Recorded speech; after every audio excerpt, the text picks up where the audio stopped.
का हिसाब कोई शोरूम था, कोई बारगेन आपसे एमन फील्ड अपार्टमेंट का हिसाब मांगेगी। साइफर का क्या बना? जब ओपन कोर्ट के अंदर आया तो खत्म हो गया, जब ओपन कोर्ट में आया तो खत्म हो गया। डोनाल्ड ट्रंप ने अमेरिकी कोस्ट गार्ड की पहली खातून सरबराह को ओहदे से फारिग कर दिया। जो बाइडेन ने लिंडा ली फेगन को 2021 में अमेरिकी मैरीटाइम सिक्योरिटी की सरबराह मुकर्रर की। एक एक दिन इन्होंने मेहनत की है, ब्रिक बाय ब्रिक मेहनत करके आज ये पाकिस्तान के नेशनल डिस्कोर्स या नेशनल पॉलिटिक्स का ना सिर्फ हिस्सा है, बल्कि बड़ी इंपैक्टफुल पर्सनालिटीज हैं, ये शख्सियात हैं। इंतजार साहब को जिस तरीके से उठाया गया, आज तक हम उनके सामने शर्मिंदा हैं। ना सके मिसाल के तौर पे ये जो सेक्शन 20 का इस्तेमाल का कहते थे कि एक कोई कॉर्पोरेट बॉडी या ये पब्लिक इंस्टीट्यूशन नहीं कर सकती, उसको उन्होंने लैंग्वेज में डाल दिया। मरियम जैसे तुम बकवास कर रहे हो, बताओ कैसे? ठीक है, क्या बात करो, बताओ। एक मिनट प्लीज ऐसे ना करें, प्लीज ऐसे ना करें।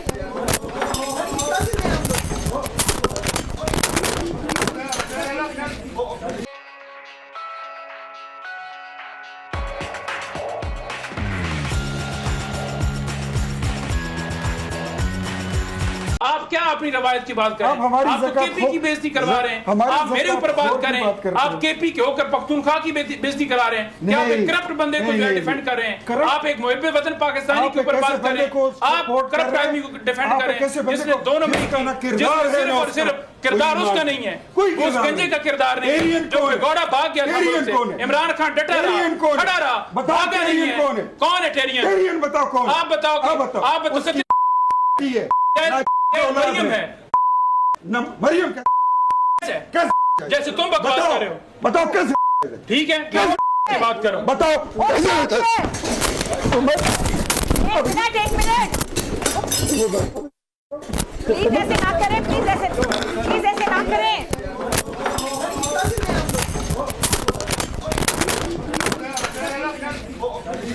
उनका वो चेहरा आपको याद होगा जब उन्हें छोड़ा गया और उसके बाद पुलिस ने पूछा अच्छा ये तो इंतजार हुसैन है, और फिर उनकी जिस तरह से उन्हें फिल्माया गया, उनकी इज्जत नफ्स के ऊपर एक हमला था, और इंतजार साहब के वो झुकी हुई आंखें, वो झुका हुआ चेहरा इस पूरी कौम का सर उनके सामने झुकाता है।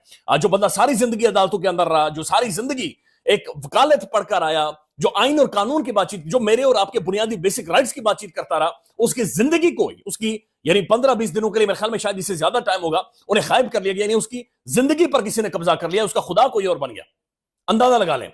और आज तक उसका जवाब नहीं मिला। आज तक ये अदालतें काम कर रही हैं, और ये वही यानी ढीठ किस्म का निजाम है कि ये इन्हीं अदालतों के सामने इंतजार साहब दाइयों से पेश होते रहे, दाइयों से इनके सामने एक रख रखाव होता है, एक तरीकाकार होता है, लेकिन आज तक अदालतें इंतजार साहब को किसी भी तरह का इंसाफ नहीं दे सकी। तो नईम हैदर पंजोधा साहब, मैं खुद जाती तौर पर इन्हें जानता हूं, ये एक हाईली क्वालिफाइड पाकिस्तान के नौजवान हैं और इंतहाई रख रखाव वाले धीमे मिजाज का ये बंदा है।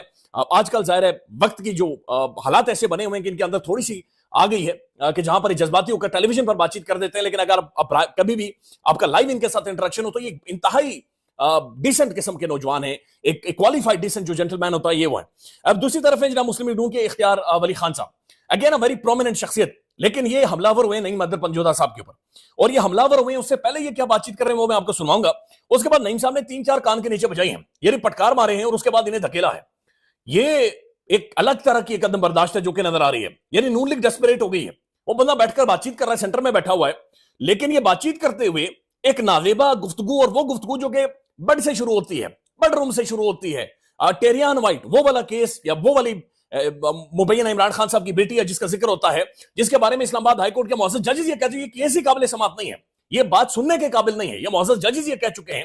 लेकिन टेलीविजन प्रोग्राम में लाइव बैठकर ओ जी वो नाजायज बेटी, ओ जी वो नाजायज बेटी, इंजाज साहब ने कहा, नईम साहब ने ये कहा कि उन्होंने कहा मरियम साहब अभी तो नाजायज तरीके से इक़्तिदार में आई हुई ना, उन्होंने कहा वो भी तो नाजायज हैं, या जिस तरीके से जीत कर आई है ये तरीका ठीक नहीं था, लीगल तरीका नहीं था। बहरहाल मैं चाह रहा हूं कि ये गुफ्तगू अब थोड़ी सी सुन ले, आपको ये अंदाजा हो कि हमारे नेशनल टेलीविजन की डिबेट क्या है और बातचीत क्या हो रही है, और ये किस कदर ये मामला किस तरफ जा रहा है, और ये अवाम फट रही है। अब यकीन माने कि ये मुआशरा अब रिएक्ट करना शुरू हो गया है। कल एक खबर आई जहां पर एक गाड़ी ठीक करने वाले मैकेनिक ने पुलिस वाले को मार दिया, गोलियां मार दी उसे, और आज ये टेलीविजन के ऊपर, प्राइम टेलीविजन के ऊपर नईम साहब को रिएक्ट करना पड़ रहा है एक ऐसे टाइम पर जब उन पर हमला होता है, बराह रास्त उनके ऊपर हमला किया जाता है और वो रिएक्ट करते हैं। वेयर वी आर हेडिंग, इससे आपको अंदाजा हो जाएगा। सिर्फ बहस में चाह रहा हूं, थोड़ी सी आप इस आर्गुमेंट को सुने। किरदार उसका नहीं है, उस गंजे का किरदार नहीं है जो घोड़ा भाग गया। इमरान खान डटा रहा, खड़ा रहा, भागा नहीं है। कौन है टेरियन? बताओ कौन? आप बताओ। सच्ची बात किसको है? नाजायज मरियम है।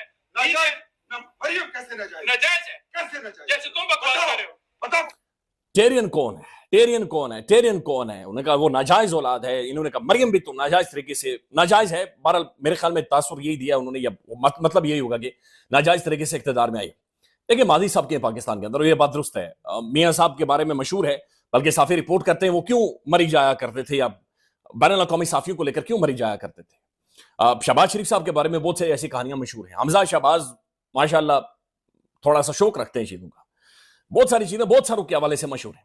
जिसके साथ ज्यादती होती है, जारी बात है, उसको तकलीफ होती है जब आप इसको एडिट करते हैं। तो हम इसको एज इट इज चलाया है हमने, अमानत समझ के, दोनों मेहमानों की गुफ्तगू, और कहीं पे आपको बीप सुनाई नहीं देगी। जैसे वो गया है आपने एज इट इज वो सुन लिया। और उसके बाद हमारे हाँ ये देखें, अगर ये कैमरामैन साहब दिखा दें कि यहाँ पे 2 कैमरामैन भी मौजूद थे, हमारे दोनों कैमरामैन भाई, PCR में भी लोग मौजूद थे, MCR में भी पूरी टीम होती है। सिर्फ आपको एंकर स्क्रीन पे जब नजर आता है, बैक पे पूरी टीम होती है।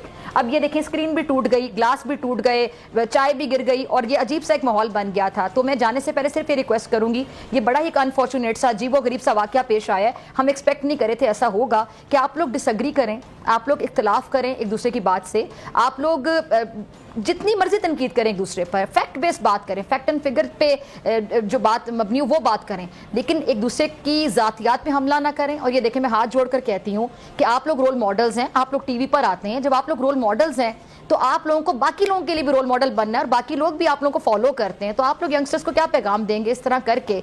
और ख़वातीन के हवाले से प्लीज़ नाजेबा गुफ्तगू करने से इज्तनाब करें, गुरेज करें, बिलो दी बेल्ट गुफ्तगू ना करें, किसी के हवाले से नाजेबा बात ना करें। गालम गलोच तो बिल्कुल ही नहीं चलेगी, ये बहुत ही एक गिरी हुई हरकत है।